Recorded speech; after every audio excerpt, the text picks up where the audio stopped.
Bueno, si hay alguien que pueda saber cómo está la seguridad del país, cómo están los cuerpos policiales en el país, cuáles son los pros y los contras, las necesidades, cómo está la investigación que se ejerce en Venezuela, es ese muchacho para mí, porque lo conozco desde muy pequeño, igualito a su padre, un gran amigo como fue Juan Manuel Mayorga, es Javier Ignacio Mayorga. Ustedes lo conocen, ustedes lo leen.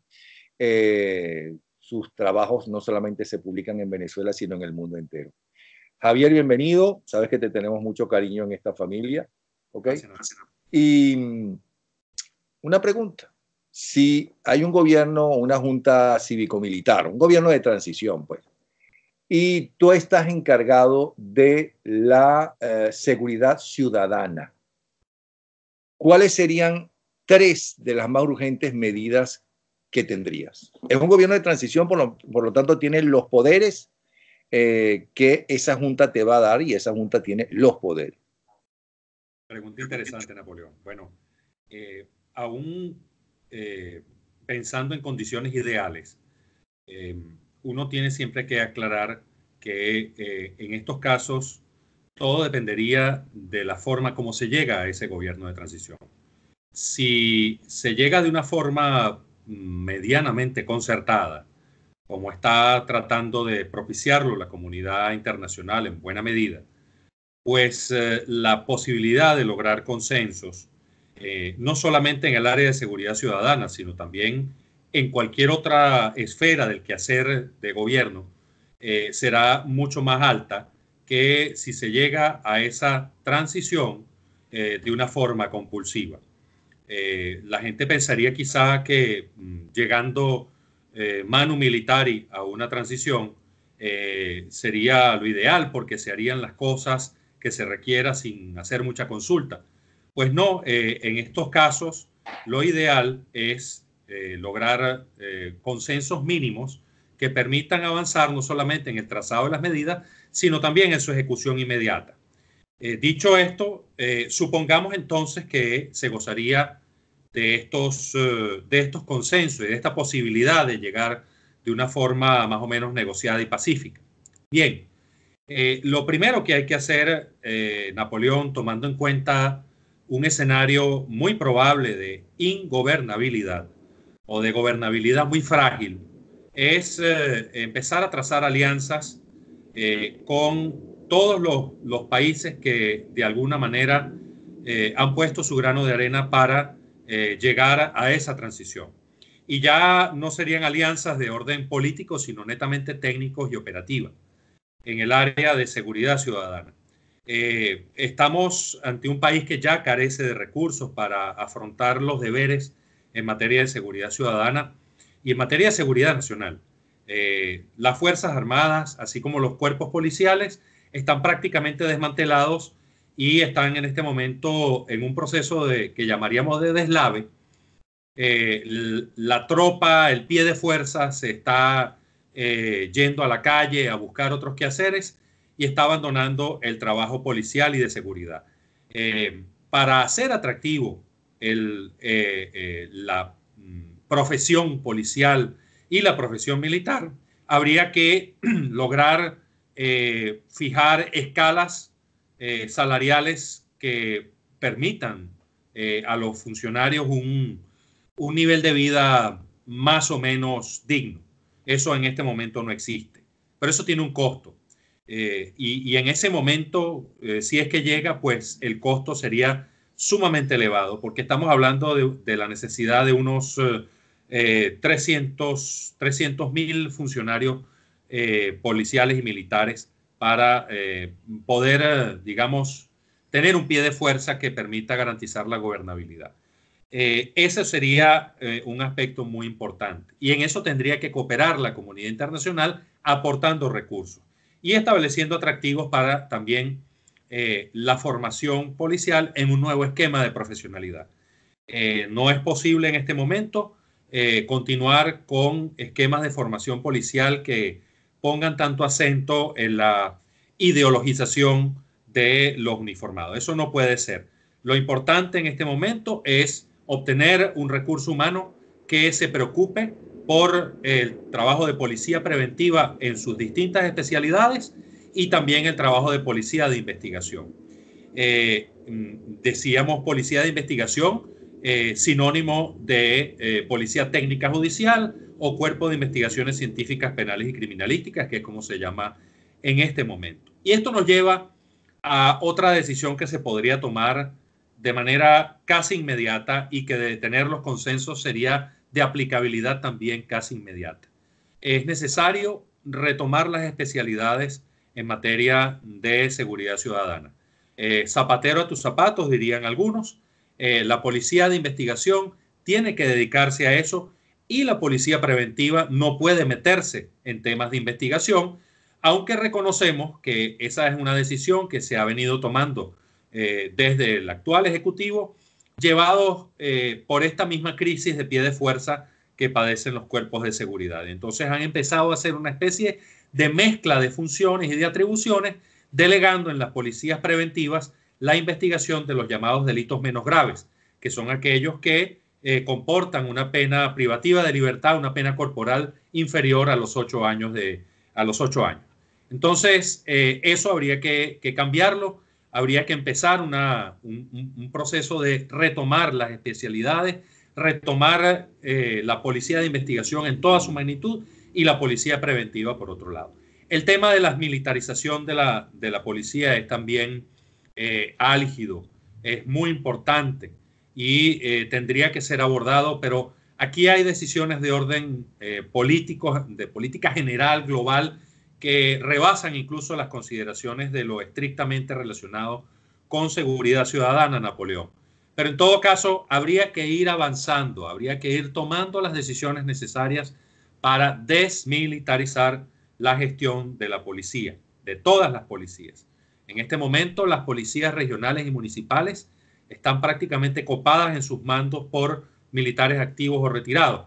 Con el tema de los militares retirados podría haber alguna discusión, pero con el tema de los militares activos no, porque el militar activo se debe, desde el punto de vista de su desarrollo profesional, no al cuerpo policial en el que ese momento se encuentra desempeñando funciones, sino a la jerarquía militar. Y eso siempre lo tienen ellos en mente. Hay que devolver a los militares al trabajo de seguridad y defensa estrictamente y llevar a los profesionales de policía a tomar nuevamente los mandos de sus instituciones. Esto no se puede llevar a cabo, Napoleón, de la noche a la mañana. Esto tiene que ser producto de un proceso y también la desmilitarización del pie de fuerza en la policía preventiva. Por lo menos aquí en Caracas, diríamos que prácticamente el 50% del pie de fuerza de las policías ostensivas preventivas en este momento lo ejercen militares, específicamente de la Guardia Nacional. Esa es una situación que no podrá ser cambiada en una transición que calculemos duraría entre 8 y 10 meses. Eso no va a poder ser cambiado en ese lapso, pero sí se podría ir avanzando en el engrosamiento de las filas de los cuerpos preventivos y la salida de los militares, específicamente de la Guardia Nacional, a unas funciones mucho más puntuales, que es lo que tenía el espíritu de la antigua ley orgánica de las Fuerzas Armadas. Es decir, la Guardia Nacional podía actuar como auxiliar de policía en materias específicas para las cuales fueran comisionados. Y yo creo que esa puede ser una alternativa en este momento. En todo caso, como ves, hay decisiones que podría tomar un ministro de Seguridad, un ministro de Relaciones Interiores, de manera casi autónoma, pero habría otras que sería necesario tomar de común acuerdo con los ministerios de la Defensa y en general por la cúpula de decisión política que esté en ese momento al mando. Ahora, todo parece muy serio, todo esto, pero pregunto lo siguiente. No solamente se trata de los malandros armados, ¿no?, con los cuales no ha podido, no se podía en la Cuarta República eliminar, ni en Venezuela ni en muchas partes. Ahí está el problema de Brasil, justamente. Pero más grave aún, está el problema de los colectivos armados, está el problema de la guerrilla, que tiene buena parte del territorio venezolano y que ha llegado inclusive hasta la capital, según denuncia. y que esa gente va a ser muy difícil que por las buenas entreguen las armas y los que tienen que ir a juicio vayan a juicio. ¿Cómo se podría? Porque eso es parte de la seguridad ciudadana.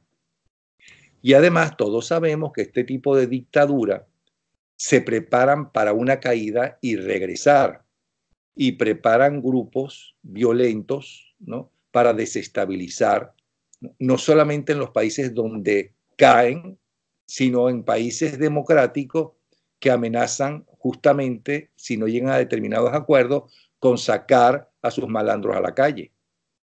¿Qué hacer con ellos? ¿Cómo es la salida para ellos, que son los más peligrosos? Bueno, Venezuela en este momento tiene numerosísimos factores de violencia criminal. Si hacemos una especie de caracterización de actores, podríamos encontrar 5 o 6 tipos de grupos generadores de violencia, entre los cuales están los que ha mencionado. Pero ¿Cuáles faltan? ¿Cuáles faltan? Porque tú nos estás dando una clase justamente de seguridad porque tú sabes de eso. Aparte de eso, ahí, ¿cuáles serían los otros? has mencionado las guerrillas o las fracciones de guerrilla que están en Venezuela. Has mencionado los colectivos. Hay grupos de delincuencia que no están del todo estructurados, pero que están en proceso de crecimiento. Están las llamadas megabandas que hemos señalado. Están los sindicatos que han dado origen en mucha medida a estas megabandas. Y están también lo que podríamos llamar agrupaciones de delincuencia organizada, pero que no tienen en la violencia una práctica diaria, pero sí es una práctica instrumental con la finalidad de mantener la disciplina interna y de alguna manera enviar mensajes a grupos que los están compitiendo. También podríamos añadir, a eso voy, a algo que estamos viendo desde hace ya bastantes meses, que es esta participación creciente de militares y policías en el delito. Algunos de ellos agrupados en bandas, algunos incorporados a bandas que ya existían y otros simplemente aventurándose a ver qué consiguen. Esto por, digamos, dar un resumen bien comprimido. Pero los que has mencionado en el planteamiento de la pregunta serían quizá los que más preocupación susciten en medio de una transición. Y es por eso que hacía la aclaratoria, empezando esta conversación en torno a la forma como se llega a la transición y la posibilidad de lograr consensos. Si esa transición se produce de manera compulsiva, estos grupos van a ser actores de primerísima línea en el ejercicio de la violencia, porque van a encontrar no solamente filas adentro, sino también en algunas personas que de una forma u otra son afines desde el punto de vista ideológico, una excusa, un pretexto para ejercer esta violencia, y eso les daría una especie de base social y de apoyo político. Si la transición se produce de manera concertada, con la anuencia de la mayoría del chavismo, no decir del todo, pero la mayoría del chavismo, entonces estos grupos no encontrarían tanto pretexto para ejercer la violencia. Al fin del día, es muy probable que ellos en un momento u otro la ejerzan, ellos tomen las armas de un momento a otro, porque además, Napoleón, muchos de estos grupos han abandonado del todo la práctica y la discusión ideológica. Los colectivos, hay que aclararlo, no todos son delictivos, no todos son bandas de zagaletones que están en las esquinas tratando de hacer control en los espacios, no todos son así. Hay agrupaciones que en este momento tienen una profunda discusión en Venezuela sobre qué hacer frente a esta circunstancia terrible que está viviendo el país y en la cual cada día se perfila mucho más Nicolás Maduro como el gran responsable. Entonces, si ellos van a aparecer como respaldo armado de Nicolás Maduro, pues serán al final del día corresponsables de todas las consecuencias de las decisiones y de las acciones y omisiones en que incurra el actual gobernante. Entonces, uno conversando con expertos en el área estrictamente de gestión policial y militar, nos dicen que abordar esta violencia que ejercen los colectivos y los grupos de guerrilla se puede hacer de distintas formas y que no sería en todo caso una tarea tan difícil, tan megalística como aparentemente la vemos, digamos, antes de empezar la transición.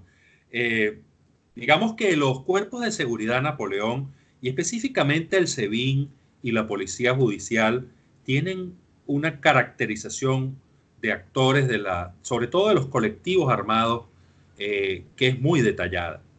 Y esto no profundizaría más al respecto, pero ellos saben muy bien quiénes son y dónde están y qué hacen y de qué disponen, de qué medios tienen. Desde luego, en este momento sería inútil emprender cualquier tipo de acción porque ellos perciben que obviamente el liderazgo político está respaldando estas agrupaciones. Entonces, ¿para qué avanzar en esa materia, ¿no? Eso tendría que hacerse cuando exista una decisión política de pacificar estas estructuras. Y en cuanto al tema de las fracciones guerrilleras, yo diría que incluso eso es más delicado que el tema de los colectivos armados. Aunque unas y otras en algún momento podrían llegar a fusionarse, eso no necesariamente sería así.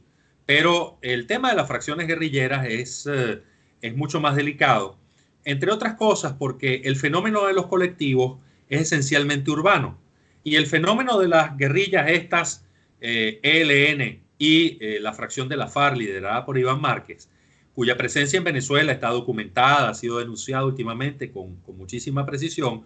Si nos ponemos a ver, digamos que su posicionamiento es rural, es en la periferia del país. Son áreas donde el Estado tiene una presencia casi nula. Entonces, allí sería mucho más complicado el abordaje del asunto. Creo que sería un abordaje netamente militar y eso tiene pro y contra. Por supuesto que en ese momento asignarle a los militares esa tarea les daría algo en que ocuparse y eso es muy importante porque no hay nada peor que una fuerza armada ociosa. Pero en contra tendríamos que eso les entregaría a los militares el poder de el ejercicio de un poder armado en un área poco controlada. Y eso puede tener consecuencias desfavorables, adversas en materia de derechos humanos, porque en todos estos procesos siempre terminan pagando justos por pecadores. Entonces eso necesitaría de un control muy especial. Y esto nos lleva, Napoleón, a otra de las decisiones que hay que tomar necesariamente en esa transición.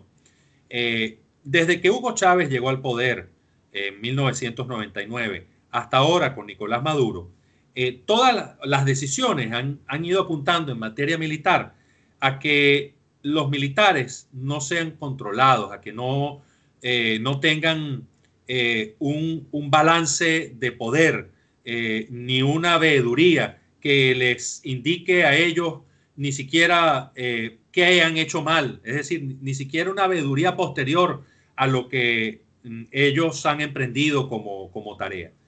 Aquí hay que empezar a a transmitir el mensaje a los militares de que una de las cosas que va a cambiar va a ser precisamente esa, que los militares ya no van a estar por la libre como están ahora, ni siquiera tienen contraloría en el manejo de los recursos, Napoleón. El TCJ le asignó a los militares, a la Contraloría General de las Fuerzas Armadas, la exclusiva potestad de vigilar el manejo de los recursos de la Fuerza Armada. Y eso no es posible porque, bueno, es como decir Samuro cuidando carne. Entonces, y eso por hablar del tema de los recursos financieros, pero está el otro tema de los programas que se ejecutan, por qué se ejecutan y si han sido eficaces en esa ejecutoria. Y eso es mucho más importante que lo otro. Entonces, todo esto hay que reformarlo. Esto sí podría cambiar también de manera casi inmediata porque formaría parte de la expresión de la voluntad política del nuevo gobierno. Y en la medida en que eso sea así, pues eso es ejecútese y cúmplase aguas abajo. Y se generan así las estructuras para esta veeduría, para esta contraloría, para esta inspectoría de la Fuerza Armada, que no será exclusivamente militar. Eso ya, digamos que los que han estructurado el Plan País, creo que lo tienen bastante claro, por lo menos en las exposiciones que he escuchado. Yo creo que esto, por ahora, digamos que incluso estamos siendo muy ambiciosos para lo que sería una transición, aún generando los consensos necesarios. Y menos en los pocos meses que tú dices que puede ser un gobierno de transición. Ahora fíjate, yo veo un montón de libros detrás tuyo, supongo que encabezados por los varios que ha escrito sobre tu papá sobre criminalidad, y debe haber muchos libros de criminalidad porque es tu pasión, ¿ok? Más todo lo que tú has escrito, más tus reportajes, etcétera, etcétera. ¿En algún país del mundo se ha vivido en el siglo XX y lo que va del siglo XXI una situación tan complicada donde se mezcla el uranio que se llevan para un lado? Dicen que ya están las pruebas de que se lo llevan desde la época de Chávez Fría a Irán. Está el oro, por otro lado, que se llevan otros grupos. Están los generales que están siendo acusados de estar metidos en el narcotráfico. Están las bandas de narcotraficantes. Está el ELN, está o sea, los dos grupos guerrilleros colombianos. Están los paramilitares también colombianos que no se meten en política, sino en el negocio, sobre todo del petróleo y la sacada del petróleo de Venezuela, ¿no? Están los colectivos, ¿no? Y están los malandros normales y corrientes, y está la situación de la crisis que está viviendo y el hambre que está viviendo Venezuela y el aumento de la pobreza en Venezuela. Es decir, que no es fácil conseguir un trabajo decente, un trabajo con el cual tú puedas mantenerte no solamente a la familia, ni siquiera a ti mismo en muchos casos. Existe ese ejemplo, porque por ejemplo, finalizada la Segunda Guerra Mundial, okay, que era una guerra de dos bandos, vamos a estar claros, donde hubo una injerencia internacional, ingleses, rusos, norteamericanos, australianos y latinoamericanos también. Después se crearon unas bandas que no supieron entregar las armas. Y ya sabemos cómo esas bandas en países como Grecia y demás acabaron con ellas, y no precisamente con diálogos, ¿ok? Pero esas bandas eran minoritarias y era sobre eso. Pero con esta complicada situación venezolana y esta diferencia de intereses tan grande, y de algunos de ellos que por las buenas no se van a entregar, y que ni siquiera el ejército colombiano, que tiene toda la experiencia de una violencia de más de 50 años, ni siquiera ayudado por el gobierno, por los militares norteamericanos, pudieron acabar con esas guerrillas. ¿Qué opinas tú que puede suceder? ¿Cuándo podremos tener paz en Venezuela? ¿O eso ya es cuestión del pasado? ¿Nos va a pasar como Colombia? No, yo no diría que esto tiene, a ver, hay algún correlato obviamente con el proceso colombiano, incluso muchos factores de violencia armada vienen de allá, aunque no son estrictamente colombianos. Ya no se puede hablar exclusivamente de una guerrilla, incluso de estas nuevas FARC, como algo exclusivamente colombiano, y eso está documentado, es decir, allí hay venezolanos involucrados. Pero para ir al fondo de la pregunta, a ver, habría que analizar los procesos que han vivido, por lo menos en Occidente, luego de la caída del muro de Berlín, no antes, porque este tipo de conflictos donde convergen, como tú lo planteas, muchísimos factores de interés, algunos en determinados momentos en alianza y en otros momentos en posibles conflictos. Eso podría verse en los conflictos que se vivieron en el mundo a partir de los años 90. Muchos han hablado de la posibilidad de una balcanización de Venezuela. Después se han buscado referentes en lo que se ha vivido en el norte de África, en Libia, en Egipto, después de la primavera árabe. Yo creo que Perdón, se me olvidó mencionar los fanáticos religiosos, como por ejemplo Hezbollah, que también están presentes, aunque no en una proporción tan grande como los otros grupos que hemos mencionado, pero hasta eso hay en Venezuela. Sí, efectivamente. A ver, la presencia de Hezbollah en Venezuela no data exclusivamente de la época de Hugo Chávez, es previa a eso. Yo no creo que Hezbollah tenga unos propósitos distintos a los que tenía entonces cuando estaban posicionados en el país con la finalidad de enfriar algunos operativos, generar documentación que les pueda proveer de nuevas identidades y enviar recursos para la lucha que ellos estaban desarrollando y que están desarrollando ahora como partido político en distintas partes, en el Líbano, con el respaldo de Irán, por cierto. En fin, ese es un factor que me requiere un análisis especial. Por cierto, sobre el cual Napoleón se ha venido hablando con mucha frecuencia últimamente en el plano de los grupos de análisis de esos que llaman tanques de pensamiento sobre materia de seguridad. Es decir, ¿qué busca Hezbollah aquí? Yo creo que busca esencialmente lo mismo que siempre han buscado. Lo que pasa es que ahora tienen una plataforma de apoyo político, pero que si se la sustraes, ellos tendrán que regresar a la condición que tenían previo a la llegada de Hugo Chávez. Pero en fin de cuentas, eso es como, como ir muy lejos en el análisis. Lo cierto es que hay muchos factores. Yo creo que cada uno tiene que ser trabajado en forma individualizada, con sentido de lo político. Uno no puede, por ejemplo, abordar una acción y una decisión con respecto a la presencia de FARC y ELN en Venezuela estrictamente con mano militar.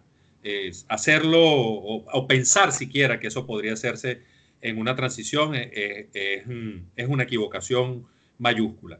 Si esa transición se produce con determinados consensos y la participación de una parte del chavismo, neutralizar la presencia de FARC y ELN en Venezuela podrá ser mucho más sencilla. ¿Por qué? Bueno, obviamente porque los que facilitaron esa situación estarían de alguna manera incorporados a la transición.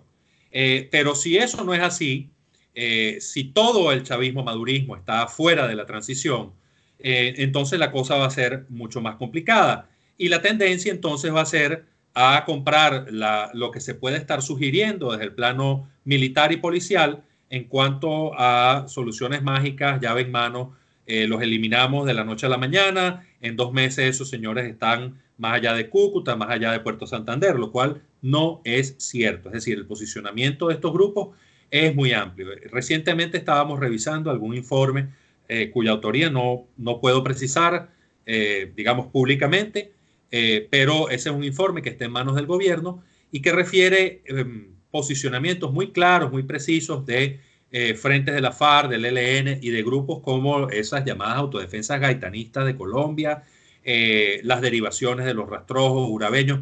Todo eso lo tienen absolutamente ploteado Napoleón, las Fuerzas Armadas venezolanas, y lo que están es esperando una decisión política en cuanto a qué hacer con eso. En este momento, obviamente, que Maduro lo que les está diciendo es que no hagan nada y que dejen eso así porque, bueno, de alguna forma los perciben como aliados, lo cual, por cierto, le está saliendo bastante caro al régimen venezolano en virtud de las denuncias públicas que se han formulado ante la Organización de Naciones Unidas y la Organización de Estados Americanos. Esto puede entonces obligar o empujar al gobierno a tomar algunas decisiones en el futuro inmediato con respecto a estos dos grupos. En fin de cuentas, lo que creo que hay que hacer para, digamos, abordar de una vez la pregunta que me estás haciendo es buscar recabar la mayor cantidad de información posible sobre lo que son estos grupos, su pie de fuerza real, porque a veces está también muy inflado, y dónde tienen presencia y qué es lo que hacen. Muchos de estos grupos, por cierto, Napoleón, se enriquecen y se fortalecen a propósito de regulaciones que tienen los mercados en este momento, que si ustedes de la noche a la mañana, en virtud de un gobierno de transición, se ponen a analizarlas y implantan desregulaciones a esos mercados, pues esos grupos se van a quedar sin recursos financieros, por lo menos sin esa fuente. Me refiero, por ejemplo, al tema de los alimentos subsidiados a través del programa CLAP y todo este posicionamiento del ELN en Táchira, Apure y en el sur del estado Zulia con la finalidad de ellos distribuir esos esos alimentos, tal y como lo ha denunciado la Fundación Fundarredes.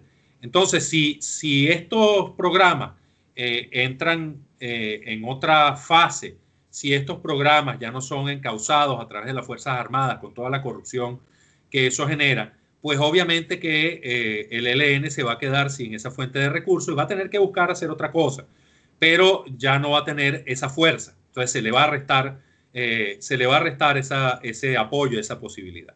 Entonces hay que ir analizando grupo a grupo qué es lo que hacen y cómo se puede ir abordando cada problema. Y esto requiere de sapiencia, esto requiere de investigación, información concreta y obviamente no toda puede ser divulgada. No, y de valor. Mira, por último, tú que sabes qué está pasando realmente y cuál es la verdadera inseguridad del ciudadano, tanto en el campo como en la frontera, como en las ciudades, y concretamente tú que vives en Caracas, que sabes lo que está pasando realmente, ¿no te da miedo? Claro, por supuesto que da miedo, por supuesto que da preocupación, pero el miedo hay que transformarlo, Napoleón, en más que la conducta que generalmente ocasiona el miedo, que es la parálisis. Realmente no podemos incurrir en eso. Tenemos que tratar de aterrizar esos miedos, racionalizarlos, ver hasta qué punto obedecen simplemente a percepciones y hasta qué punto tienen un sustento, un asidero en la realidad objetiva. Con respecto al tema de la criminalidad, debo decirte, a propósito de unos análisis que estábamos haciendo esta semana, que durante el último trimestre, es decir, este que fue de julio a septiembre, hemos visto una importantísima aceleración de las tasas de criminalidad general y de homicidios en particular. Esto se ve además con especial énfasis en el Distrito Capital y en el Estado Miranda. Desde luego que si tú le preguntas a los voceros del gobierno qué está pasando en esta materia, ellos incluso te pueden mostrar algún PDF con unas cifras maquilladas que reflejan una disminución de 15, 20, 25% en determinados delitos que son tomados como marcadores. Pero lo cierto del caso es que cuando uno empieza a ver las tendencias de lo que había cuando empezó el año y de lo que tuvimos durante el último trimestre, nos damos cuenta de que la aceleración de la criminalidad ha sido por lo menos de un 40% en los delitos violentos. Y esto se traduce, desde luego, en una situación de calle. Estamos viendo una mayor aparición de megabandas en todo el país. Esto que parecía, digamos, aplacado en virtud de la matanza que abordó la FAES desde hace año y medio, pues volvió a surgir, confirmando además lo poco sustentable de estas soluciones de matanza, porque bueno, rápidamente los lugartenientes asumen el liderazgo de las bandas y esto es lo que se está viendo y esta es simplemente una expresión de algo mucho más profundo que tiene que ver con una criminalidad desorganizada que es la que está dando sustento a este incremento de las cifras que estamos hablando. Por último, y para ayudar a la gente que nos está viendo, tú, ¿cómo te cuidas? ¿Qué tomas justamente? ¿Qué prevenciones tomas para que no te asalten en la calle, sobre todo en la noche, aunque asaltan de día y de noche, no te asalten en la casa estando tú o no está, o sin estar tú? ¿Cuáles son las medidas que tú haces? Bueno, este punto es importante y además es pregunta frecuente. Fíjate, eh, lo primero es evitar todo tipo de ostentación. Mucho se dice esto, mucho se recomienda, pero bueno, hay gente que piensa que, bueno, ¿por qué voy a ocultar el producto de mi trabajo del sudor de mi frente? Está bien, pero piense que la gran mayoría de la sociedad no tiene acceso a la mayoría de los bienes que se ostentan generalmente, que son vehículos de lujo, alta gama, celulares de último modelo, joyas, etcétera, zapatos de última moda, todo esto. Uno tiene que por decirlo de alguna manera, aplanarse un poco, tratar de mimetizarse un poco con el resto de la población, por lo menos en la situación venezolana actual. Uno espera que esto cambie, pero en la actualidad esto no es así. Lo otro es mantenerse informado correctamente sobre cuáles son las áreas y tendencias de la criminalidad. Por ejemplo, a partir de los grandes apagones del mes de marzo, en Venezuela hubo un cambio en los patrones de criminalidad violenta, sobre todo en los patrones de criminalidad de calle, que es el 70 o 80% de los delitos. En ese momento recordaremos que el gobierno alteró los horarios laborales y puso hora de salida 2, 3 de la tarde. Bueno, eso modificó la dinámica diaria de gran parte de la sociedad y por eso los asaltantes, los delincuentes que están buscando permanentemente oportunidades, se dieron cuenta de que las oportunidades estaban antes de las 3 de la tarde, es decir, entre 8 de la mañana y 3 de la tarde, y no después, cosa que era característica de la criminalidad en los tiempos previos, es decir, se veía un pico, por ejemplo, a la salida de la jornada laboral entre 5 y 6 de la tarde y un poco también hasta las 8 de la noche si hablábamos de secuestro. Eso ya no es así. Pero desde luego hemos visto que ese patrón ha ido cambiando lentamente. Hay algunos secuestros que se han estado perpetrando o intentando en horas posteriores a la salida del trabajo, a la finalización de la jornada laboral. Lo que quiere decir entonces que existen procesos lentos, pero que son procesos en ejecución, en desarrollo al fin de adaptación de la criminalidad a la situación actual. Lo otro es el tema de la dolarización de la economía.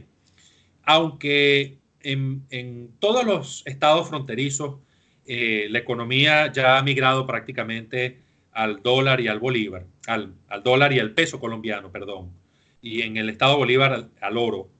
En el área central del país la situación continúa siendo distinta. El bolívar continúa siendo la moneda, digamos, utilizada en la mayor parte de las transacciones, aunque eso está cambiando porque el dólar está entrando en Caracas con mucha fuerza, pero todavía se utiliza el bolívar. Entonces, la recomendación es medir muy bien las circunstancias en las cuales se va a utilizar la divisa estadounidense. En lo posible, no hacerlo. Y mucho menos mostrar que se posee esta divisa, porque eso es un atractivo, es como abejas al panal. Cuando el delincuente ve que usted tiene dólares, pues se pega a usted y va a esperar la mejor oportunidad para asaltarlo. Eso es lo que están buscando en todos los asaltos a viviendas que se están perpetrando en este momento en Distrito Capital y el Estado Miranda. Dólares, euros y joyas y algún arma que esté por allí guardada también. Entonces, esas son recomendaciones concretas, prácticas para la gente que está ahorita en Venezuela. No ostentar, vivir con discreción y no mostrar los dólares si es que se poseen, tratar de concretar las transacciones comerciales en bolívares si esto es posible y si no, pues manejar el tema del dólar de manera muy discreta. Y estar en su casa antes de que anochezca. Mira, me gustaría comprometerte para la semana que viene, por ejemplo, para que nos hablaras un poco de cómo piensa, cómo vive, cuáles son los valores no de un guerrillero, sino de el malandro, de ese malandrito o ese malandrote, ¿no? Que es el asaltante normal y corriente. Y si también tienes el estudio de cómo vive, cómo piensa, ¿no? En estos grupos armados que están en las ciudades manejados por el gobierno, los colectivos. ¿Tú nos podrías hablar sobre eso? Los valores de ellos, los antivalores de ellos, a quienes respetan, a quienes rechazan, si en el fondo saben algo de política y si no lo saben, ¿por qué todavía hay quien cree en las consignas de la izquierda como si fuera una religión? ¿No? Con gusto, con gusto. Esperando la invitación, pues. Y bueno, no, ya estás invitado, si quieres, para el próximo viernes. Okay. Bueno, Javier, para que veas que soy un explotador. Un placer. Un abrazo, ¿sí? Javier Ignacio Mallorca, excelente periodista, excelente persona. Y además, ¿cómo es el refrán cuando está superando al padre y todo lo que tiene viene porque además tuviste un tremendo padre y una tremenda madre? Pero, un halago que me hace, un halago. Muchas gracias. Gracias, Javier. Tú sabes que no es un halago, sino que es la verdad. ¿Ok?